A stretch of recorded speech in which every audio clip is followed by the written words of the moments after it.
Andrew Jackson is on the $20 bill. They teach him as a populist hero, a man of the people who fought against corrupt Eastern bankers and the God that championed the common man. There are monuments in his honor. His face is literally the money. But here's what they don't teach you. Andrew Jackson destroyed the American economy. He triggered the worst depression in American history up to that point. He created a financial panic that bankrupted thousands of businesses, put a quarter of the workforce out of jobs, and caused a 5-year economic collapse that led to mass starvation and social unrest. And he did it because he thought he understood banking better than the actual bankers. He thought he was protecting the people and was destroying the corrupt elite. Instead, he destroyed the economy in a series of steps. Believe it or not, we are retreading those steps he took right now in 2025. By 1837, the United States economy was in free fall. Banks were collapsing at a rate of 5 per week. 900 banks failed in a single year. The money supply contracted by 33%. Unemployment hit 25% in cities. Cotton prices, the backbone of the Southern economy, dropped 50% in 3 months. Food riots broke out in New York City as bread prices went through the stratosphere. This panic led to a depression that lasted until 1843. That was 6 agonizing years of economic devastation, which came as a result of Andrew Jackson destroying the second bank of the United States. This is the story of how the 7th president of the United States' ideological war against banking created one of the worst economic disasters in the nation's history. How his 8 decisions, made between 1829 and 1836, kick-started a domino effect that made collapse inevitable, and how the exact same pattern has repeated in American economic crises ever since, up to now. Because what Jackson did wasn't unique. It's a pattern, and once you see the pattern, you'll recognize it everywhere. Before we trace the 8 stages to collapse, you need to understand what the Second Bank of the United States actually was and why Jackson hated it. The Second Bank was chartered in 1816, 5 years after the first bank's charter expired. It was a private bank, but with a special relationship to the federal government. The government owned 20% of the shares. The bank held federal deposits. It issued banknotes that served as currency. And most importantly, it regulated state banks by accepting or refusing their notes. Here's how that worked in practice. In the 1820s and 1830s, there was no paper money issued by the government. The federal government minted gold and silver coins, but those were scarce. Most commerce ran on banknotes issued by private banks. Any bank could issue notes. You deposit gold or silver, the bank gives you paper notes representing that deposit. You use those notes as money. The problem was ensuring those notes were actually redeemable. Because, say a bank in Kentucky issues notes, and you're a merchant in New York. How do you know that Kentucky bank has the gold to back those notes? That's where the second bank came in. It accepted notes from state banks, but would periodically demand redemption in specie, in actual gold and silver. If a state bank was over-issuing notes, printing more paper than they had reserves to back, the second bank would catch them. They couldn't redeem, they'd be forced to contract or close. This regulation wasn't popular with state banks because they wanted to issue unlimited notes, make unlimited loans, and make unlimited profits. The second bank was a constraint to this. It enforced discipline. It also wasn't popular with Western settlers and farmers who wanted cheap credit to buy land, which state banks would lend freely. The second bank would restrict lending by forcing banks to maintain reserves. To Westerners, this felt like Eastern elites preventing Western expansion. Andrew Jackson was a Westerner, born in the Carolina backcountry, made his fortune in Tennessee, built his political career on representing frontier values against Eastern establishment, and he hated the second bank with an ideological passion. He believed banks in general were corrupt institutions. He'd been burned by banking speculation earlier in his life, lost money when banks collapsed. He viewed bankers as parasites who produced nothing but profited from the work of farmers and laborers. He believed the second bank specifically was unconstitutional, even though the Supreme Court had ruled otherwise in McCulloch versus Maryland in 1919. He believed it concentrated too much power in private hands. He believed it benefited the wealthy at the expense of common people. And he believed he could destroy it without consequences. He believed the second bank specifically was unconstitutional, even though the Supreme Court had ruled otherwise in McCulloch v. Maryland in 1819. He believed it concentrated too much power in private hands. He believed it benefited the wealthy at the expense of common people. And he believed he could destroy it without consequences. Stage 1, political assault. In 1829, Jackson became president, and in his first annual message to Congress in December 1829, he attacked the bank, questioning its constitutionality, expediency, and its failure to establish one uniform currency. This was purely political. The bank's charter didn't expire until 1836. Jackson had 7 years to wage war, and he made the bank the central issue of his presidency. The bank's president, Nicholas Biddle, was a Philadelphia aristocrat, which is everything Jackson hated: educated, wealthy, and connected to Eastern elites.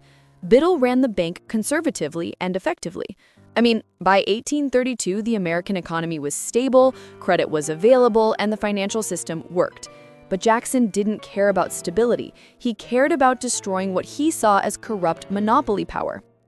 In 1832, 4 years before the charter was set to expire, Biddle and his congressional allies forced the issue, passing a bill to recharter the bank early, betting that Jackson wouldn't veto it in an election year. They were wrong. Jackson vetoed the recharter in July 1832. His veto message was a populist masterpiece. He called the bank a monopoly, a tool of the rich and a threat to democracy. He claimed it made the rich richer and the potent more powerful. The veto made Jackson wildly popular with voters, winning him re-election in a landslide in November that year, carrying 16 of 24 states. He took the victory as a mandate. The people had spoken. The bank would die. And that's when the real destruction began. Stage 2, removal of federal deposits. As aforementioned, the bank's charter didn't expire until 1836, which, as of now, meant that for 4 more years it would legally exist. But Jackson decided to kill it early by removing federal deposits. In September 1833, Jackson ordered his Treasury Secretary to stop depositing federal funds in the second bank and to gradually withdraw existing deposits. The money would be moved to state banks, which Jackson's critics called pet banks. His Treasury Secretary refused. Jackson fired him. The second Treasury Secretary also refused. Jackson fired him too. The third, Roger Taney, got the message being sent out and was compliant. Between September 1833 and late 1834, the federal government withdrew $10 million from the second bank and deposited it in 23 state banks across the country.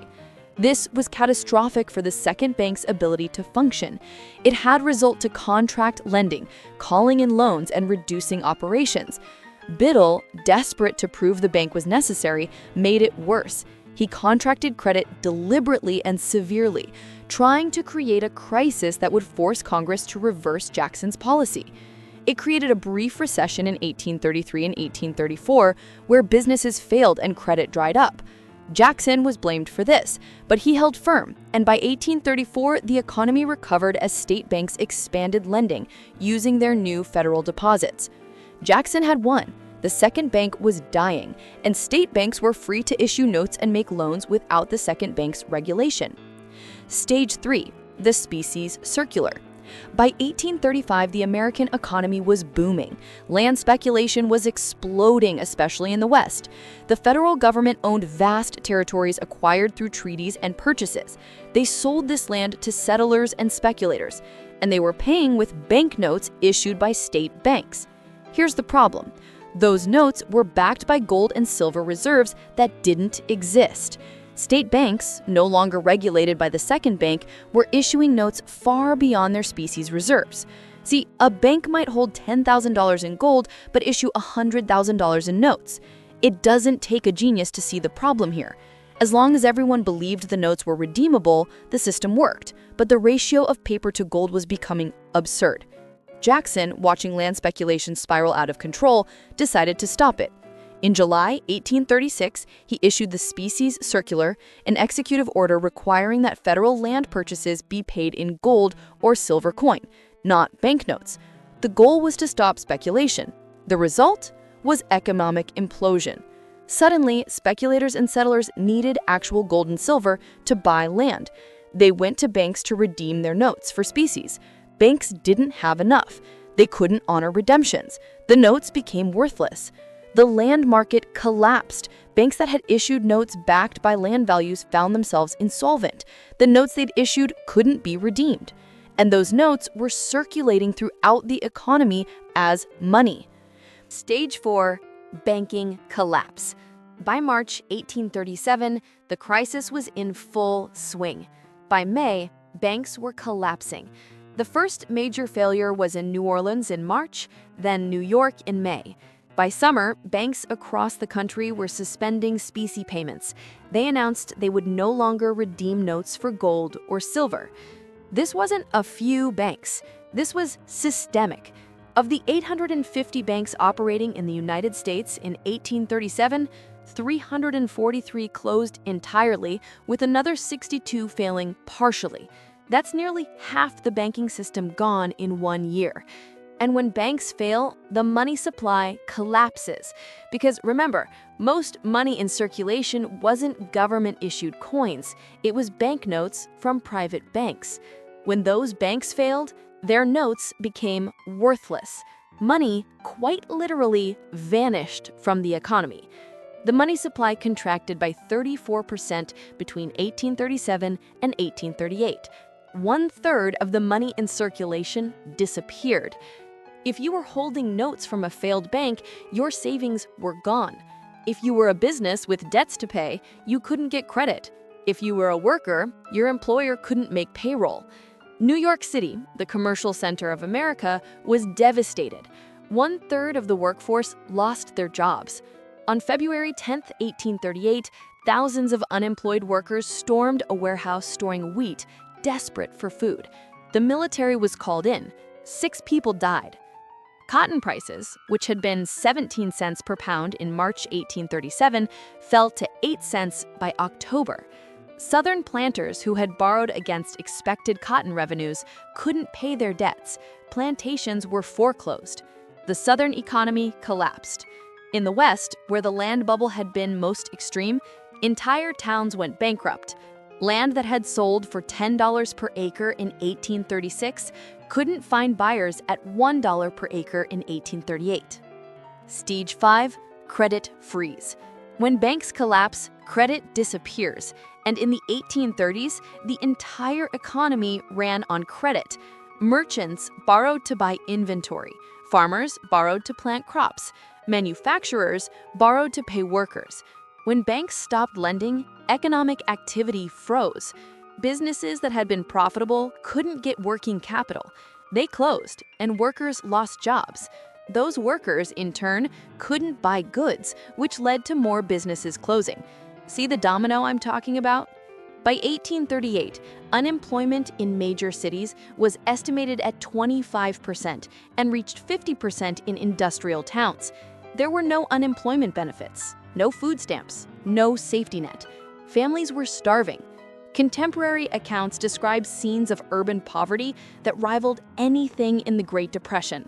Homeless families living in shanties, bread lines stretching for blocks, crime exploding as desperate people stole food to survive. And the federal government did nothing, because Andrew Jackson believed government intervention in the economy was unconstitutional and immoral. He believed the panic was caused by speculation and overbanking, and the cure was for speculators and bad banks to fail. He left office in March 1837, just as the panic was beginning. His successor, Martin Van Buren, shared Jackson's ideology. Van Buren's response to the Depression was to do nothing. Let the market correct itself. The market corrected itself by destroying millions of lives. Stage 6, deflation spiral. With the money supply contracted by 1/3, prices collapsed. Cotton down 50%, land down 90%, manufactured goods down 30 to 40%. Deflation sounds good, right? But deflation in a debt economy is catastrophic. Here's why. Imagine you're a farmer in 1836. You borrowed $1,000 from a bank to buy land. You expected to sell your crop for $500 and pay back part of the loan. But now your crop sells for $250 because of deflation. You still owe $1,000. The debt hasn't shrunk, but your income has. You default. Multiply that by thousands of farmers, merchants, and businesses. Debts contracted before the panic were now unpayable. Even people who wanted to pay couldn't. Even profitable businesses couldn't generate enough revenue to service debts taken out when prices were higher. Foreclosures exploded. Between 1837 and 1843, an estimated 40,000 farms were foreclosed. Families that had worked land for generations lost everything. And here's the cruelest part. The people who benefited were those holding gold and silver. The wealthy, the Eastern elites Jackson claimed to be fighting against, could buy assets at collapsed prices. Land that had cost $10 per acre in 1836 could be bought for pennies in 1839. The panic didn't redistribute wealth from rich to poor. It concentrated wealth in the hands of those who had survived. Jackson's war on the elites made the elites richer. Stage 7. Political paralysis.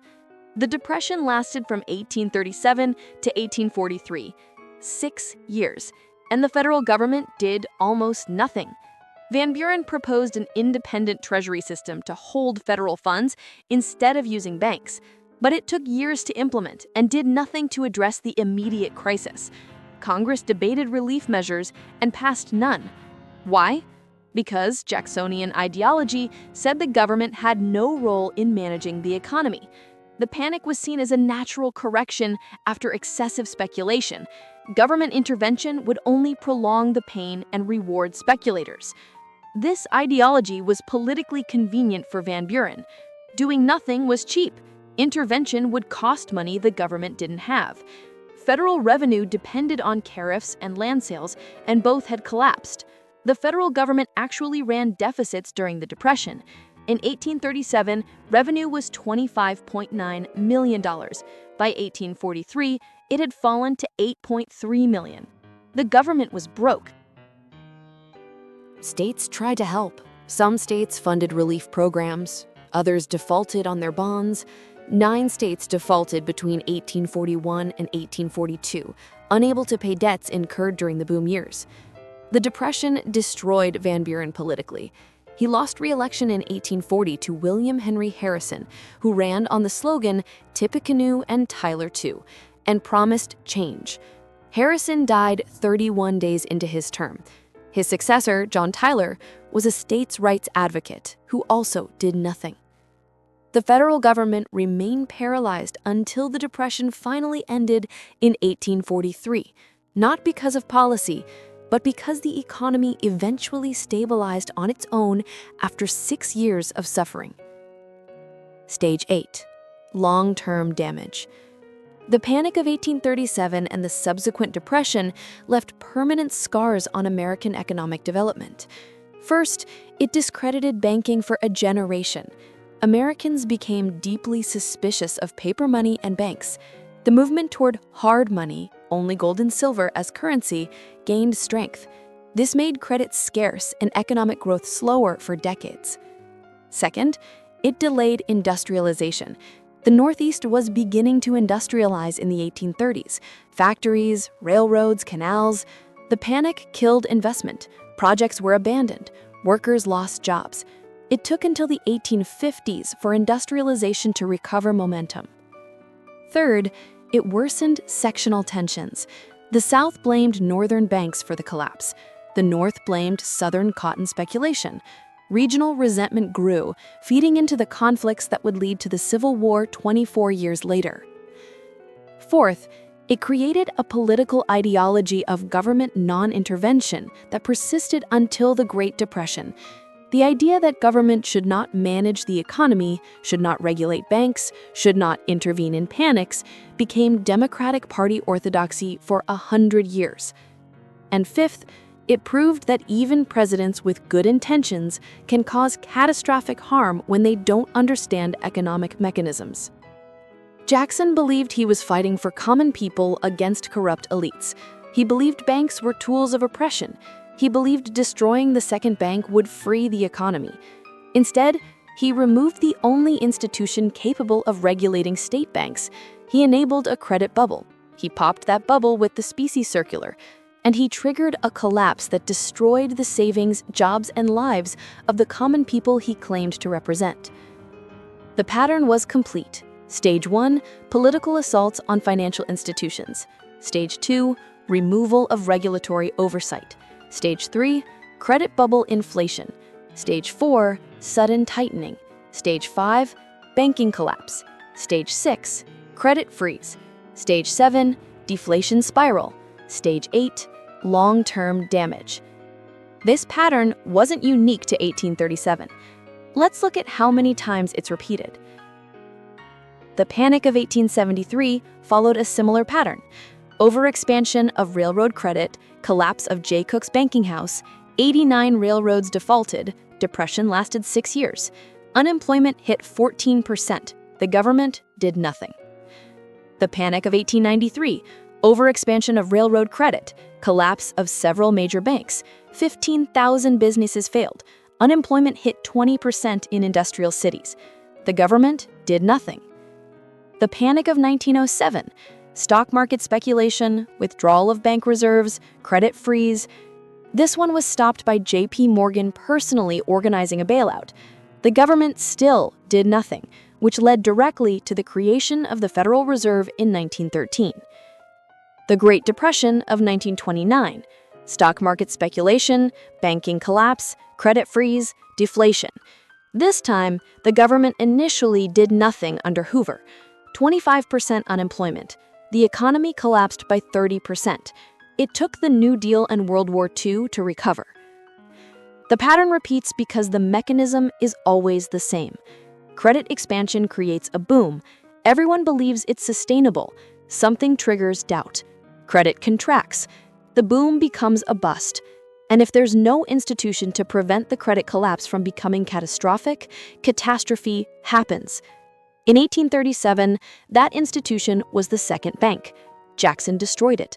The catastrophe followed. The lesson should be obvious. Financial systems need regulation. Credit bubbles need to be controlled before they pop. And when panics start, someone needs to provide liquidity to prevent collapse. But that lesson was ignored for 100 years after 1837. Every panic followed the same pattern. And every time, the government failed to act until the damage was done. Here's the modern connection. In 2025, we're watching the same pattern develop again. We have unprecedented credit expansion. Total debt in the United States is over $100 trillion when you include government, corporate, and household debt. That's 350% of GDP. We have asset bubbles. Stock market valuations are at historic highs. Real estate prices are disconnected from incomes. The bubble is obvious. We have regulatory capture. The institutions that are supposed to regulate banks are run by former bankers. The Federal Reserve is supposed to prevent panics, but has enabled the debt bubble through years of low interest rates and quantitative easing. And we have political dysfunction. Congress can't pass meaningful legislation. The president, whichever party, can't build consensus. When the crisis comes, the government will be paralyzed, just like it was in 1837. The pattern says a crash is coming. Credit will contract. Asset prices will collapse. Banks will fail. The government will either do too little or will overreact and make things worse. We're in the bubble phase right now, somewhere between stage 3 and stage 4. The trigger could be anything: a geopolitical crisis, a bank failure, a sudden loss of confidence. But once it starts, the sequence is locked in. Jackson's 8 stages to collapse weren't accidents. They were choices. Each decision locked in the next stage. Each stage made reversal harder. And even though the Depression ended in 1843 and the economy recovered, American politicians learned the wrong lesson. They concluded that the economy self-corrects without government intervention. They ignored the 6 years of suffering. They ignored the businesses destroyed, the families ruined, the deaths from starvation and exposure. They focused on the recovery and said, see, The market fixes itself. That false lesson was taught for 100 years. Every subsequent panic followed the same pattern because policymakers believed intervention was wrong. Let's talk about the human cost, because the statistics obscure the suffering. In New York City in the winter of 1837-38, homeless families froze to death in the streets. There were no shelters, no relief agencies, no government assistance. Churches and private charities were overwhelmed. A contemporary account from February 1838 describes a woman and her 3 children found dead in an abandoned building. They had frozen overnight. The husband had lost his job when his employer went bankrupt. They'd been evicted. They had nowhere to go. That wasn't unique. It was common. In the South, plantation slaves faced worse conditions. Planters who couldn't pay debts sold slaves to raise cash. Families were split apart. The interstate slave trade exploded during the Depression. Slaves became liquid assets. In the West, settlers who had borrowed to buy land walked away from farms they could no longer afford. They became squatters on public land or drifted to cities looking for work that didn't exist. The suicide rate increased dramatically between 1837 and 1840. Newspapers reported businessmen shooting themselves after bankruptcy, farmers hanging themselves after foreclosure. The despair was nationwide. And through it all, Andrew Jackson lived in comfortable retirement at the Hermitage, his plantation in Tennessee. He died in 1845, 8 years after leaving office, still convinced he had saved America from banking tyranny. He never acknowledged the suffering his policies caused. He never admitted mistake. In his mind, the panic proved he was right. Banks were corrupt. The crisis was their fault. The people who suffered were victims of bankers, not victims of his decisions. That's the psychology of ideological certainty. When reality contradicts belief, deny reality. Ideological certainty leads to policy mistakes. Policy mistakes lead to crisis. Crisis leads to collapse. And collapse leads to suffering. 5 times in American history, we followed this pattern: 1837, 1873, 1893, 1907, 1929.